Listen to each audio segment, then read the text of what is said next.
Ladies and gentlemen, Silent Mike back with another video. Before we hop into the video, I want to give a little bit of announcement. For those that don't know, I have a new podcast that drops every single Wednesday called 50% Facts.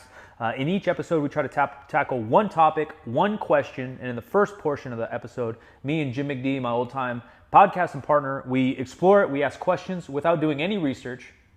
And then in the second half, we call in one of the world's leading experts on the topic to give you the exact answers, to give you 100% of the facts. Again, it's every Wednesday, but we just launched the YouTube channel. So if you guys want to go on the audio, if you guys like listening on the audio, be sure to check that out. It's on all platforms, drops every Wednesday. I don't know what episode we're on, but we started like beginning of the year, so a lot of episodes.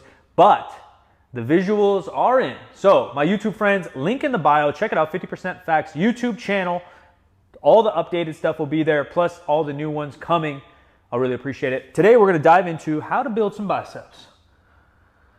Not the biggest arms, but they ain't bad. How to build your arms. Before we dive in, give this thing a thumbs up. New videos Monday, Wednesday, Saturday. I appreciate you.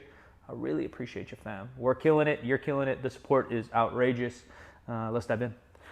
So we're talking about exercise variation, which we have over the past couple weeks in powerlifting. We're normally trying to address some kind of weakness, whether it's a range of motion weakness or something in one of your lifts, a way to continue progress without just hammering yourself over and over with the competition lifts, or potentially to take a little break to handle less load or build some hypertrophy in some different movements, right? So you do close grip bench to build a little bit more triceps or lockout power, et cetera, to continue the progress, because if we're just benching all the time, sometimes it's hard to add volume.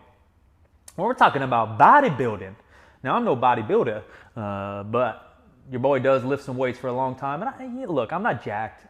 200 pounds, I don't know what my body fat percentage is, but I've built some muscle over the years, and I've been lucky enough to hang out with some of the best IFBB type bodybuilders and some of my boys who are the best natty boys in the world. Eric Helms, Alberto Nunez, even my boy Ensima. Very, very jacked individuals without any performance enhancing drugs. So I've gathered a lot of knowledge. I've applied it a lot to myself. And when you are powerlifting, obviously some hypertrophy work is very important. Now biceps, maybe not the most functional for powerlifting specific, but they do allow you to just handle more loads. They're obviously a de-accelerator in some of the movements, and they allow more stability in kind of the elbow region when you're benching. It never really hurts. Plus some of the pulling motions itself. But everybody, if you want to look like you work out, you got to build some biceps. The hamstrings of the arms, it's got to be there. So like everything in hypertrophy, we want to go from the heaviest, most compound movements, meaning more joints. You're using more than one joint in a compound movement, all the way down to the isolation. The fact is, to build any muscle, we're going to need a good amount of frequency, a good amount of volume, and we're going to have to take that thing to a higher RPE. We want to take it near failure multiple times a week, and especially with a smallish muscle like the bicep, it's going to be fairly easy to train this thing and recover from it. So you can really pound these things with volume most of the time, depending on your overall goal. But if your goal is to build the bicep and have no worries, recover pretty easy. All rowing movements are going to help. The chin up. I love building my back and biceps together just because you get a nice little warm up in your elbows and some blood in your biceps before going into isolation movements. Sometimes when you have wear and tear or you've just been lifting for a very long time, doing curls cold, it takes me a long time to warm up my elbow joints and even my wrist to feel good. But after doing a couple sets of pull downs, pull ups, rows, kind of the typical movements, feel really, really good. Obviously, it's not the #1 bicep builder. Depending on your genetics, depending on your mechanics, some people do build pretty impressive biceps in terms of definition and even how big they are, just doing compounds. A lot of people row really, really heavy, chin up, et cetera, and get some really nice biceps, which I did for a very long time. When I was more focused on powerlifting, I probably did 4 or 5 sets of biceps a week, and they're just kind of hammer curls to really finish off an upper body session. But majority of my stuff was bent over rows, dumbbell rows, chest supported rows, chin ups and pull ups.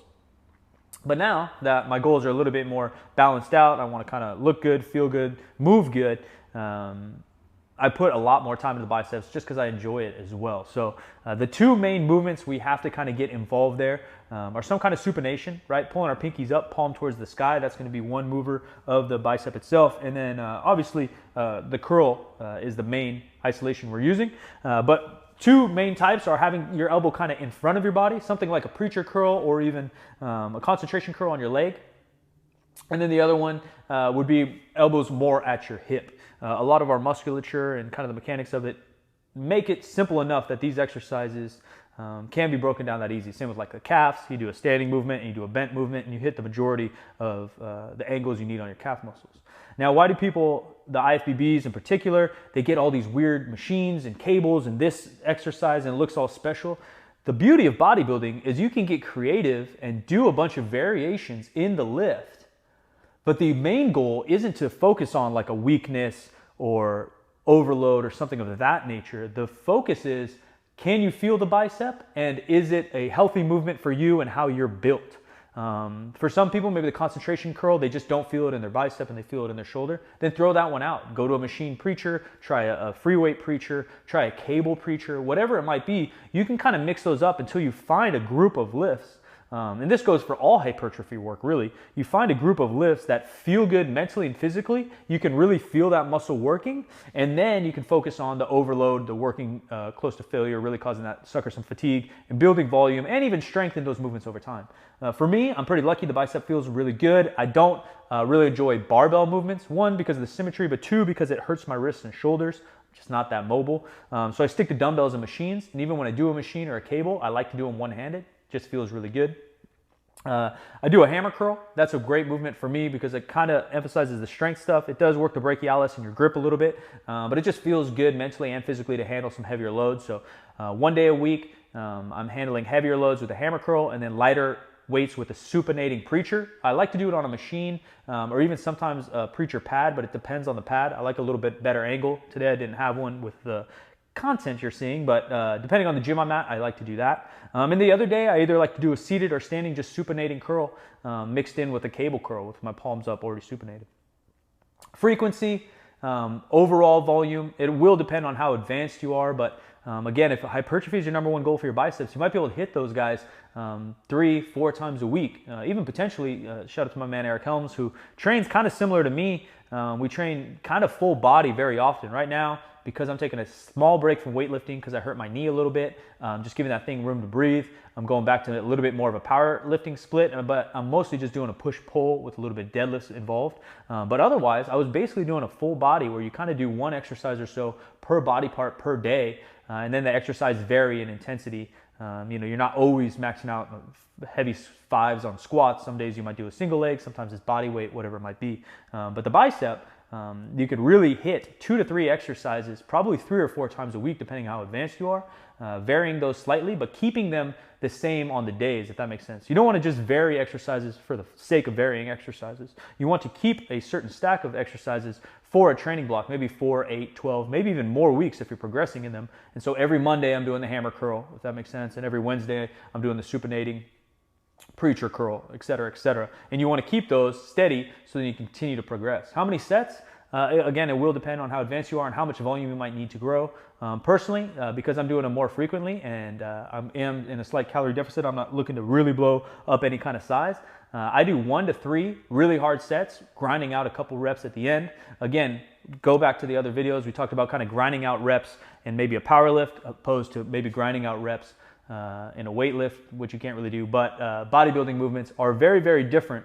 One, the goal is different when you're doing a bodybuilding movement, purely hypertrophy. And the goal in the powerlifting is to find a groove, to find some speed, plus the overall load, right? If I'm grinding out a 25-pound dumbbell on a preacher curl versus grinding out a 500-pound squat, the overall systemic fatigue is going to be very, very different, and what it might lead to the training for the rest of the week. Hopefully that makes sense. Find a good amount of exercises, do them very frequently. Find exercises that not only feel good on your joints, on your mind, you have fun with, and feel good, and you can really feel that muscle. Rinse and repeat. Get some biceps. Leave your comments below what questions you want me to cover in upcoming videos. I really do appreciate you guys. I'm off. Solid Mike. Monday, Wednesday, Saturday, new videos. I'm out.